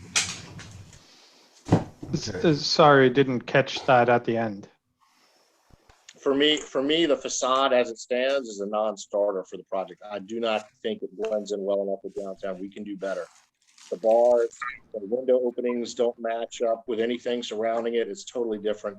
Is there any chance in changing that with this application as it goes through to our next meeting, or is it just going to the package? We asked about the items in the work sessions. Yeah, I think, and other people can chime in. I think there is some flexibility to look at some things, but not very much. And some of that is related to the very extensive direction, I guess you can call it that, that we've received from HPC on some of the material selection and color, things of that nature, which has driven the design. Okay, so I take that as a no. It's going to stay the way it is. Okay, any other commissioners have any other comments? Yeah, honestly, Ben, I encourage you to go, if you haven't watched some of the HPC hearings on the subject, I encourage you to do that to get their perspective. I don't know if it might convince me that it would blend in any better than what I see here. Well, I mean, maybe not, but it might give you some context for why it is the way it is based on the way they view this. And that's sort of their wheelhouse. So anyway, I found it very useful because I have the same, I've always had the same sort of things, like how should things blend in with a historic context? And again, that's not my wheelhouse, so I don't really get it. And I found it very, very helpful, at least for my own understanding, to listen to the kinds of things they've said in their review of this. Yeah, I will say also that we had some upper cornice and some corbelling going on as well at the top of the building. And when we went back to HPC, we were asked to take it out. And, there's a lot of ways that it can be done, obviously, but we had looked at making the top cornice of the building more design oriented, a little more expressive. And, it's true that we were asked to change that. And what was more important to HPC was that, that we have, that the facade only goes about 50 feet, 55 feet before changing character. And they don't even want any long stretches, obviously. And that's one of the important design criteria that we have. And I think we probably all agree with that. But truly, I think most historic preservationists agree with this, is please don't try to replicate old buildings. Really? So we try to get the right cadence and scale and do what we can. And it's true that our windows are somewhat larger than some of the buildings on Main Street. It's true, but it's also the scale of our building and our need to meet code with 50% approximately openness. And the iron bar slats help you get there, because the windows, you're saying, don't get you there. Yeah, well, I mean, the fins, the bars can go away. They can go away. They are there to screen when you're looking at the building on an angle obliquely, that they help to block some of the view. And of course, that's the way that it is mostly viewed. So I think it helps, from these types of ground level views, especially. And I think the buildings can be very attractive here. And I think it's going to be a great success with that design as it is perceived from the street. And the lighting that we're thinking about at the column, at the streets, the landscaping, all these comments that I heard today, I thought gave us a lot of good ideas to think about as we refine this design. But not putting more attention and more detail at the top of the building, I think has been a very clear direction. And as a matter of fact, that is why it's white at the top of the building so that it blends in more with the sky rather than creating more contrast during the day, which is also a historic preservation guideline of sorts that architects tend to follow. And I'm sorry, I don't mean to make this longer than it has to be, but just in terms of, something I've learned, for example, the Starbucks building on Main Street, that it's the new building sandwiched in with old buildings. And I had sort of been the same reaction that you had, that it doesn't fit. The windows are wrong and that kind of thing. And, I asked a bunch of architect friends I have and people who are steeped in historic preservation, and it was all very intentional. And I think this is very similar to that. Okay, and I get why you come to right there in that picture we're seeing on the screen. And from that angle, it would lend you to believe that maybe you would get rid of the bars and continue the brick structure along. But the windows, to me, I would just want to see a change in the window design and continuation of the brick the whole way through. I know I'm not the Historic Preservation Council or Commission, but we're the Planning Commission. It doesn't fit. To me, it just doesn't seem like it fits good enough. It fits better than the last one, no doubt.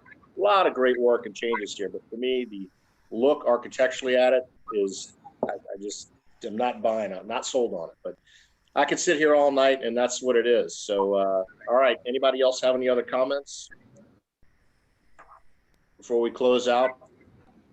Items to add? Nope, I'm still here though. Well, thank you, Dave. Mr. Sale, we do need to put the exhibit, the staff report in the record. Yes, we do. So let's please enter that in the record, Tammy. As item for this, it's going to be alpha. C1. C1. Sorry, C1. Yes, thank you. All right, hearing no further comments from commissioners, the public hearing will maintain its openness until October 7th meeting. And when we come back in October, we'll hear again if any changes or items need to be pointed out by staff or the applicant. We appreciate the brief is very thorough and your package is extremely thorough. And to make sure that's online for review for everyone, staff, could you confirm that this actual package we're seeing here is available online to the public? It is, Mr. Chairman. Okay. And they can get that through eTrackit? Yes, sir. You can find that from the Planning and Zoning Department's website, which has a Planning Commission on there and it has a link to it. And it'll tell you how to get there. It's a little bit involved at first, but you'll figure it out. And if not, you can always approach the Department of Planning and Zoning for a little help and call them up. But thank you everyone for that data. And it's a fantastic package of very in-depth pictures and design information. Easy, I think, for the general public to grasp when you open up that file. It might take a little time to download that. Ben, I think that there's also is a work session or a presentation scheduled with the Historic Preservation Commission. Mr. Tower can probably tell you when that is, should you want to share that information.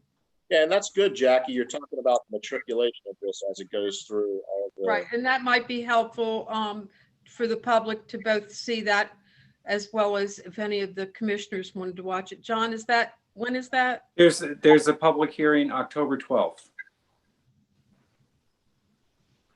And that's for the historic preservation, right? Yes.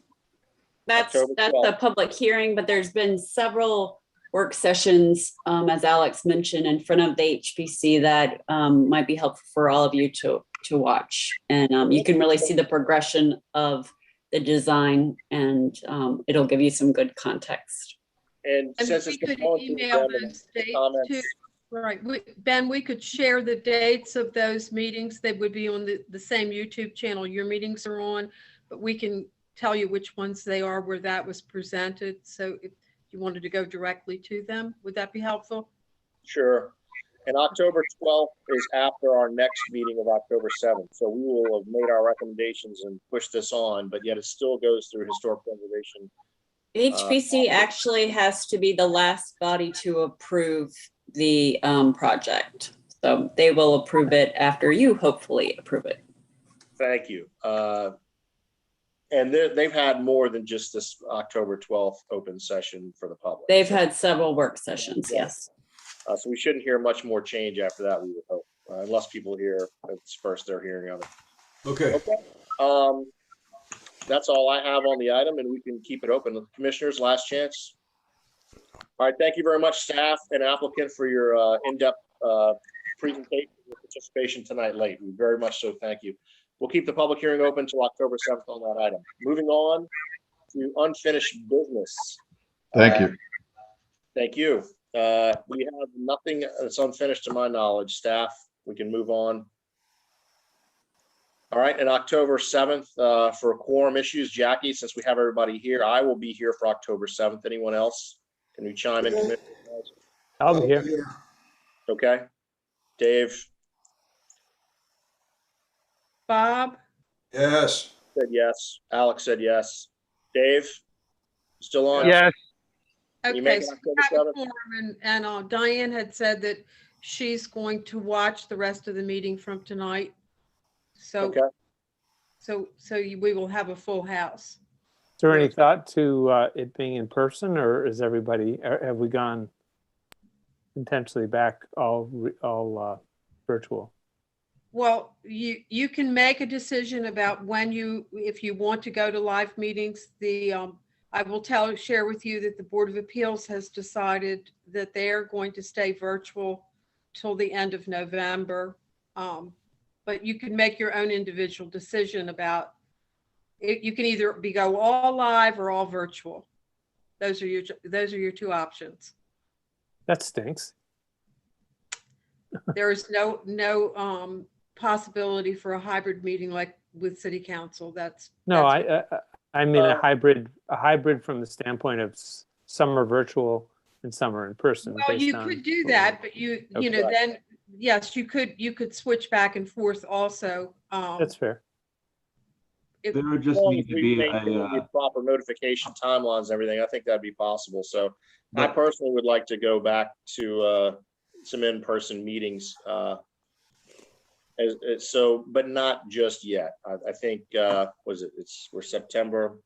Maybe how about we start planning for a November time frame, get back to in person. Let's start talking about that. All right. Okay, and then maybe you could talk among yourselves about whether you would want to do, the first meeting virtual and the second meeting live, or I think there should be some consistency to how you do it, perhaps, but that's something you could also discuss. Okay. We'll discuss that via email and stuff at a later time than now, unless anybody else wants to talk about it now. Nope. Mr. Chairman. All right. Go ahead, Tom. I think there's also an applicant or two that has made a preference for live in-person meetings. Okay. So perhaps if we knew when those were, applicants were going to be coming before the commission, we could build a schedule around that. Do you have specifics on that, Tom? Most likely November, and particularly the Village of Providence Point, which is going to be a multi-night presentation. So do you anticipate that will be ready to come for both meetings in November? Well, Jackie, that's a good question, but it's certainly something we're striving for. I don't know necessarily about the first meeting, but we would like to get it there as soon as we can. You know, I'm So, just gonna go ahead and say this. I would prefer the first meeting in November. I'd like to shoot for an in-person. Anybody else agree with that, Commissioner Wise? Or just wait to talk about it?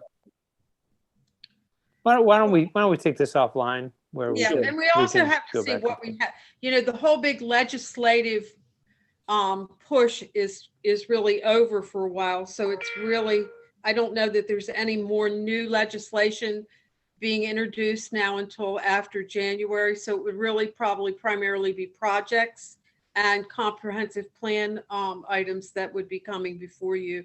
So maybe we can get together a possibilities list sometime soon and then share that with all of you.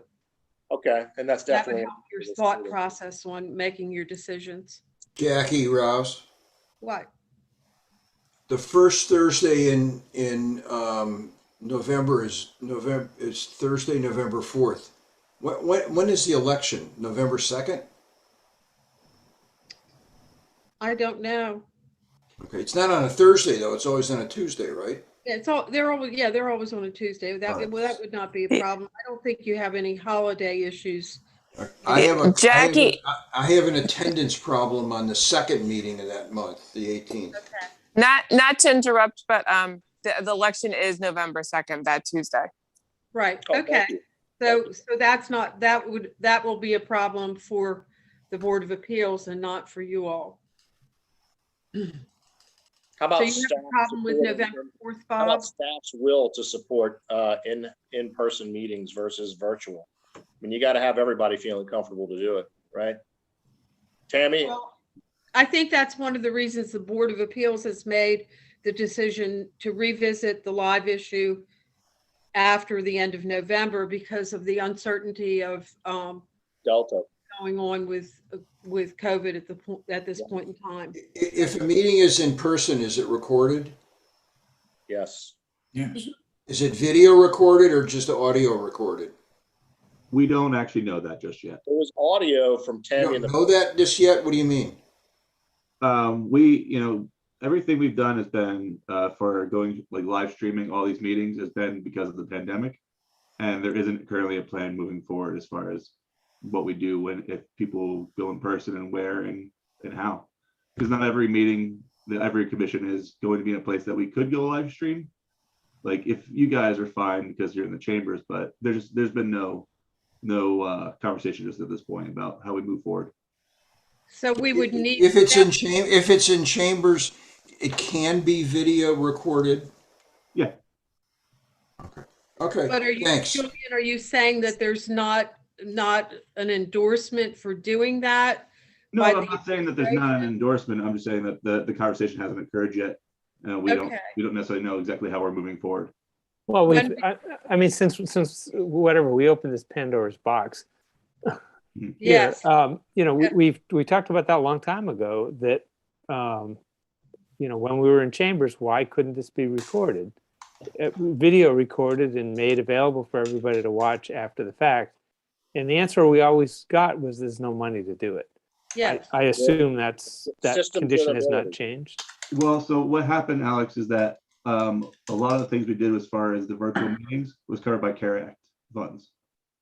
So it is still the same conversation in a lot of ways, but the difference was through this pandemic, we had the CARES Act money that was supporting, making sure that we could make sure these meetings still occurred.